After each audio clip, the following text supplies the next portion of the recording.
Let me go back to what you were saying about the women struggling with control and the men struggling with pusillanimity. Sure. Those things feed into each other, which is really sad. Like, it's really sad that it's like, okay, women feel like, I mean, we could start at either end, but like women feel like they need to take control because their husbands have kind of abdicated responsibility, or like abdicated the headship or kingship or whatever office in the family. Right. So women feel like they need to take control, but they also like, so the if they hold back from that, knowing that like, oh, I shouldn't be controlling, but the man is also not in the throne. There's no one in the throne. Like, and then the men also feel like, okay, well, my wife is trying to, is doing something, I should like stand back and let her do it. So like they feed into each other. Yep. And it's like, that's hard. That's a really hard struggle. So I'm not like making light of either of those things, because it's just something that we have to try to overcome and deal with. And yeah, and I could speak on behalf of men, and which, by the way, this is really cool how this conversation is organically developed, because one thing we haven't shared with our viewers and listeners yet, Christine, is, as anybody who's tuned into my show with regularity knows, I'm a ministry leader, and we've been involved with that. I alluded to that in the episode introduction, but specifically the Dynamis ministry here in Western New York, and you've been tremendous. Like over the years, with women's nights, and we come together, the men and women, sometimes with the co-ed nights, to take what we've learned, really the meat of the faith, and to balance equal parts joy and seriousness, right? Taking our faith seriously, which is something that has been instilled in you from your youth, which is great. And, we've had some of these conversations, right? The men and the women have had opportunities to kind of wrestle with these very real challenges that we all have. And sometimes it just starts with having the courage to have the conversation, right? Because somehow we found ourselves in this 21st century to a point where these are like super countercultural ideas. And I don't know why. I mean, they're super basic if you think about it. Yeah. Like if we're being authentic and honest with ourselves and each other, right? So I can speak on behalf of the men when I say, it's challenging to put a woman through that situation, because she is going to try to make right by things if she's going to try to take over that headship. But it's a double-edged sword, guys, because if you do just want to go along to get along and let her run things or whatever, simultaneously what tends to happen, and I've heard this countless times from multiple women of faith, the woman is just not going to respect that man. Yeah. It's easy to get super bitter in that situation where a woman, I have to say this from my perspective because I don't want to say this for everyone, but I think it's true. A woman who ends up in control gets overwhelmed, is miserable, becomes bitter. It's just not, we're not really wired for all of those pressures all the time, plus what we should be doing on top of it. So we see this also with just that women are doing, if they're married and have children, they're doing all the stuff that is traditionally expected, and they're working full time. And it's what? Why? Or yeah, just that they're doing the work of 2 to 3 people sometimes, and now in our current situation, and that it wasn't always the case, and we might figure out a way back from that, such that women can work if they need to, because there are tons of situations where they need to, or they need to work somewhat but not full time, or they need to whatever, right. Or they need to work at this part of their life but not that part of their life, or whatever, where they are allowed to, and there's a space for them in the community, or the community is supporting them when they need help financially or otherwise. Yes, but spiritual and corporal works of mercy. But we're not required to work in order to live, because now we're seeing, basically people feel like they have to have 2 income families all the time. Well, we've gotten into this in some of our group discussions, and I guess we'll get into it, shed a spotlight on this issue. And it's not a political issue, and it's not even really a religious issue. It's more of a natural law thing. But the Catholic Church has weighed in on this, right? Especially in the 1800s, she did a lot of encyclical producing based on, the natural law and family life. and community, right? Because community begins with the family. The family is the nucleus of society. It's the building block of society. The church has taught that from the beginning. It's not a new concept. And I exhort people, anybody who has an interest in these kinds of topics. Pius IX, Blessed Pius IX got into this big. Leo XIII got into this big.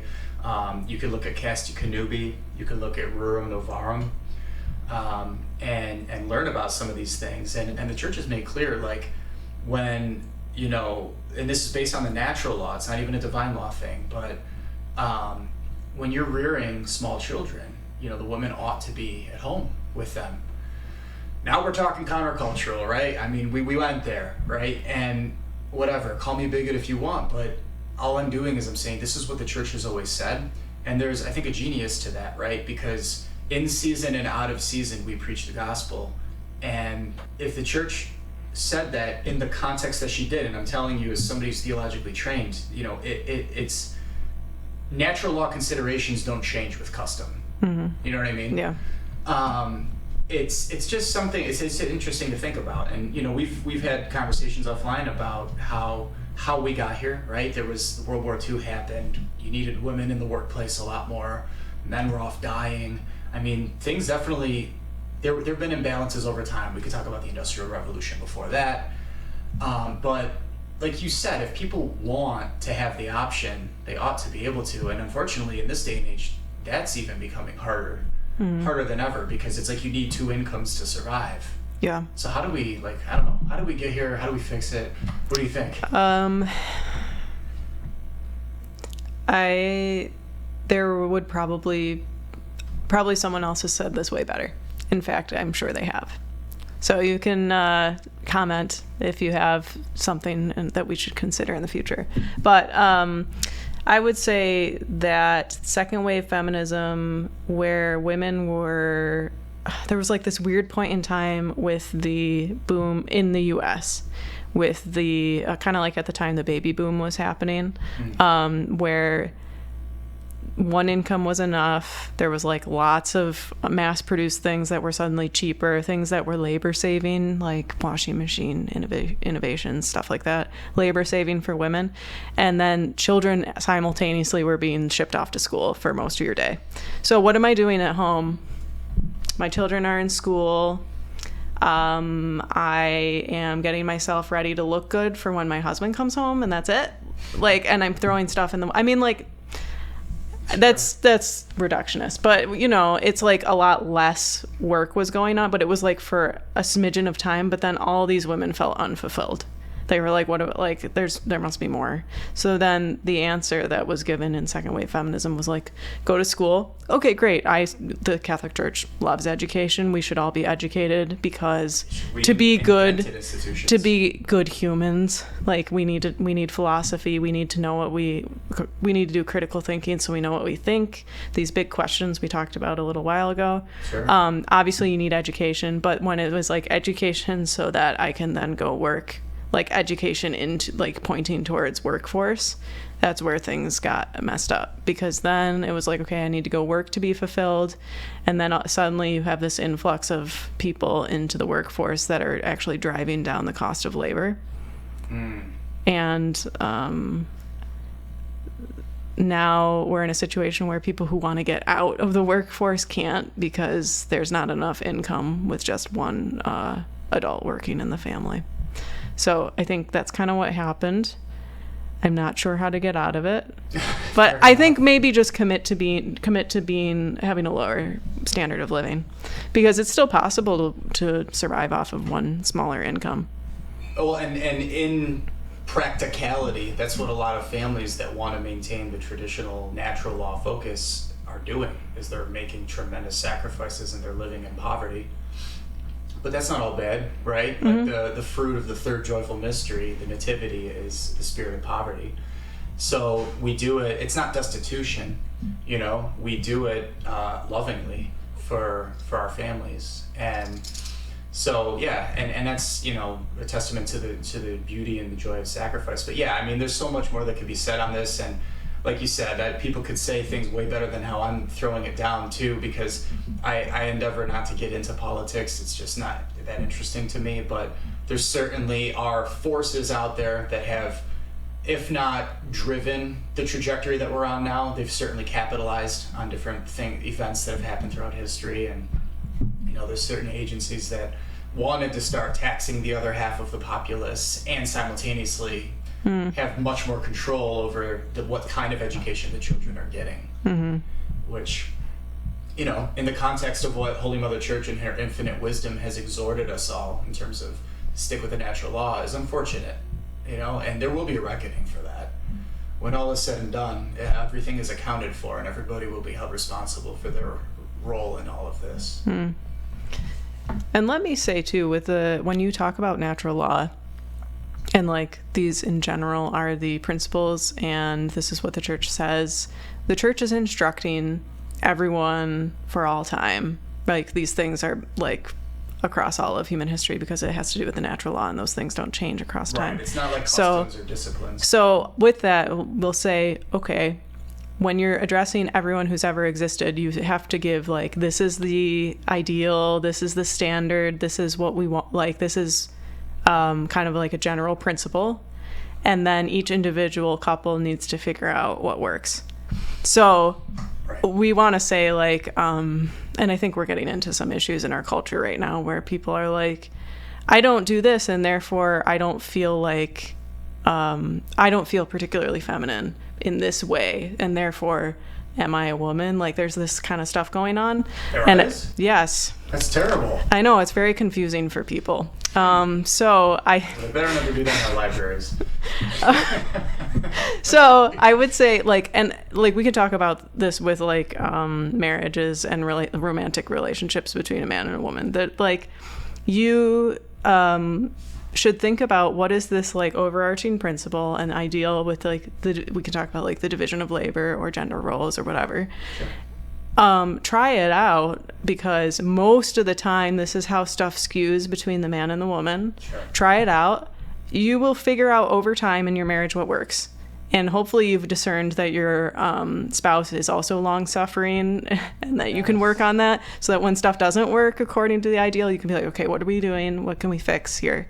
Yeah, like I've heard about like there's marriages where the husband does more of the inside work and the wife does more of the outside work because she's much better at balancing on a ladder and she doesn't want her husband to die. Like, you know what I mean? Stuff like that. So it's not like, or the wife does more of the finances and the husband does like more of the physical housework or something like that. So you're saying that adhering to the natural law doesn't make you some stodgy, like rigid, like holding people down because you feel like there's one super specific way everything has to happen, and if you're not doing that, you're not Catholic. Like, right. I appreciate you bringing that point to light, because it's, of course, in the day and age we live in now, it's unfortunate that, and it's a great soundbite, right, for people to just like try to demonize what used to, like I mentioned earlier about, mentioning matters of the 6th or 9th commandment or things that take place in the bedroom. Like, it's just, you don't even give it oxygen to get into that in a public manner. You know what I mean? Because it's not there's a lack of decorum that goes with that. So too, like when we're having these conversations, people can try to twist it out of context, but it's just a matter of like, there's parameters, stick within the natural law parameters, but there's also there's like a plurality of individual expression that's in there. Yeah. Just like there's a lot of different ways that and this is important in like parish life or whatever community you're a part of, even if you're not like a religious person. You need to find a community where there are people, you're around a lot of different families and marriages that you look at and you say, hey, that works. Because you need to see examples of different marriages, different ways of doing things. If you are religious, you need to be around different Christians who, like, you need to make sure your kids are around Christians who have different charisms Like if you're part of a parish, this is just probably happening naturally. But they need to see not just your marriage, but other people's marriages. They need to see not just your way of prayer, but they need to see how other people pray. Because they, we were kind of talking about this earlier. When you receive a child, they're a blessing, but they also can be like a completely different personality from you. Oh, yeah. And you have to, and you're trying to figure it out, right? And you kind of touched on this with like when you said my mom has the gift of counsel, like that she was like trying to like help me as I am and as my personality was interacting with my circumstances, and it might not have been what she was used to, So like you need to make sure your children have the ability to be around people who show them different ways that they can be faithful to what they were given. And yeah, like there's this plurality of not just marriages, but also just like in your individual walk with God.